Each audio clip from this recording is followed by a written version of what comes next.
ध्वनि से सम्मानित करेंगे आदरणीय पंडित हरिओम जी सरल जी का। जोरदार एक बार वीर ताली के साथ सम्मानित करेंगे।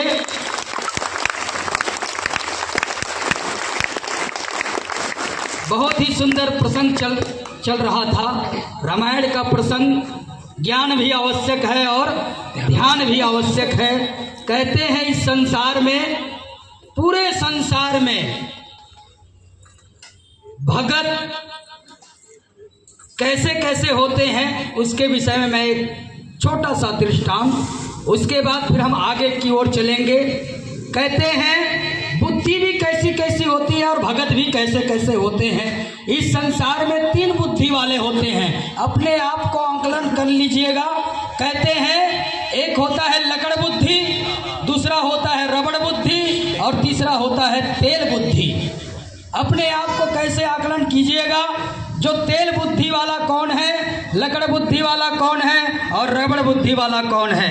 कहते हैं लकड़ बुद्धि वो होती है जो जहां पर रख दिया जाए लकड़ी को या फेंक दिया जाए वहां अपने स्थान से टस से मस नहीं होता है, वो आगे पीछे नहीं हो सकता, वो लकड़ बुद्धि। वैसे ही यहाँ पर इस देश में हिंदुओं की भी स्थिति हो रही है लकड़ बुद्धि की। सोचते हैं एक लोटा जल सारी समस्या का, उसके आगे पीछे कुछ भी नहीं। अगर इतना ही मान लोगे तो कौन सी बुद्धि वाले हो जाओगे। मैं ये नहीं कह रहा कि मंदिर मत जाओ, मंदिर जाना चाहिए। ईमानदारी से हाथ खड़ा करो जो रोज मंदिर जाते हैं, ईमानदारी से, बेईमानी नहीं कर जाना चाहिए। अच्छा ये बताओ अच्छी भावना कहाँ उत्पन्न होती है, एक प्रश्न है। कहाँ पर? मंदिर में। दारू भट्टी में तो नहीं होता ना? हाँ, कहाँ अच्छे विचार कहाँ आते हैं? मंदिर में। तो क्यों नहीं जाते? अच्छा ये बताओ ऋषि दयानंद ने सारे प्रवचन कहाँ हुए? क्यों हुए? क्योंकि वहाँ वही लोग आते हैं, उनकी भावना वहीं पर अच्छी होती है। 2 शराबी जा रहे थे, ज्यादा दूर नहीं है, झाबुआ थांदला देखे हैं आप लोग?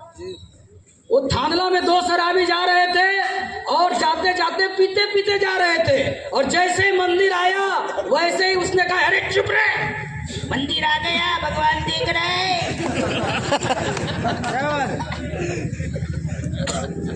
मतलब भावना कैसी बनती है, इसलिए मंदिर जाना चाहिए। तो मैं कह रहा था कि बुद्धि कैसी होती है, लकड़ बुद्धि। मंदिर जाना चाहिए, मंदिर में अच्छी भावना बनाइए, मंदिर जाकर के भगवान का ध्यान कीजिए, यज्ञ कीजिए। कितने मंदिर है जहां पर यज्ञ होता हो, रोज नहीं होता, फिर कैसे चलेगा सनातन धर्म का।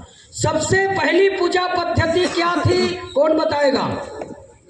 सबसे पहली पूजा पद्धति वैदिक सनातन की वो थी हवन, यज्ञ, धुनी, ये थी। लोग भूल गए, उसको छोटा करते करते करते दीपक में आ गए और दीपक से छोड़ करके अगरबत्ती में आ गए।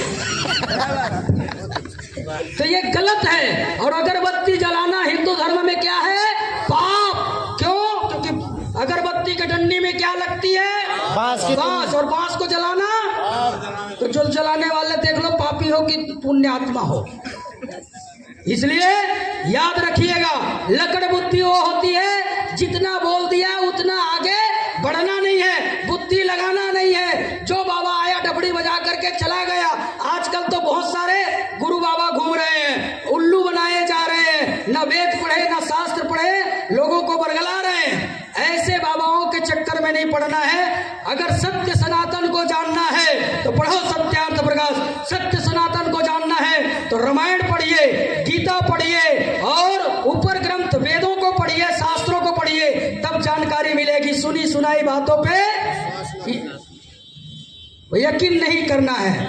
आइए, दूसरी बुद्धि होती है रबड़ बुद्धि।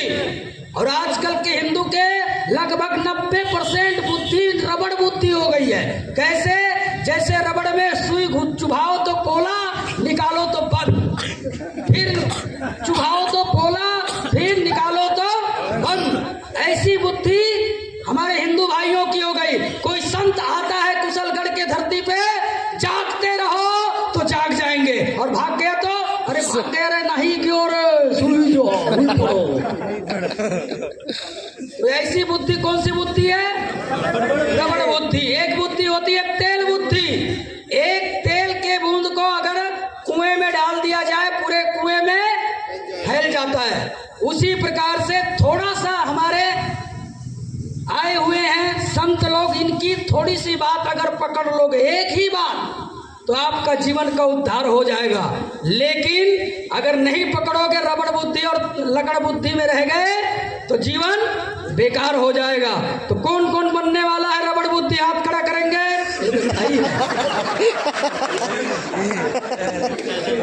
और दूसरा लकड़ बुद्धि कौन कौन?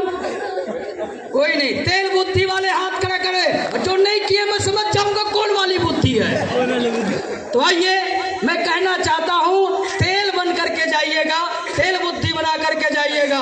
थोड़ी सी बात, जागने का समय आ गया है। हिंदू अभी नहीं जागे तो कभी नहीं जागे, अभी नहीं जागे तो कभी नहीं जागे। जागना कब है? अभी, अभी जागना है, अब जागना है। अपने बच्चों को जगाओ, अपने भाइयों को जगाओ, बहनों को जगाओ, और सबसे जागने की जरूरत है मातृशक्ति को। अभी कह रहे थे हमारे आदरणीय जी, माता निर्माता भवती, मातृवान पितृवान आचार्यवान पुरुषो वेद कहा गया है, क्योंकि सबसे पहले गुरु कौन है? माँ। इसलिए नारी शक्ति को जागना है। आइए इन्हीं शुभ आशाओं के साथ हमारे बीच में आदरणीय इस राजस्थान की धरती से आदरणीय हमारे बीच में चेतनानंद जी सरस्वती हैं। वो खुद तो चेतित हैं, चिंतित हैं इस समाज के लिए, राष्ट्र के लिए, परिवार के लिए, और जग को चेतना प्रदान कर रहे हैं। क्रांतिकारी ओजस्वी प्रवचन से हम सबको लाभान्वित करेंगे। एक बार पुनश्च हमारे बीच में स्वामी चेतनानंद जी सरस्वती, जो आर्य प्रतिनिधि सभा राजस्थान के वेद प्रचार अधिष्ठाता हैं, एक बार वीर ताली के द्वारा सम्मानित करेंगे। जो बजाए ताली उसके जीवन कभी ना जाए खाली, और नहीं बजाए ताली तो अगले जन्म में बजाना फिर कैसे कैसे ताली।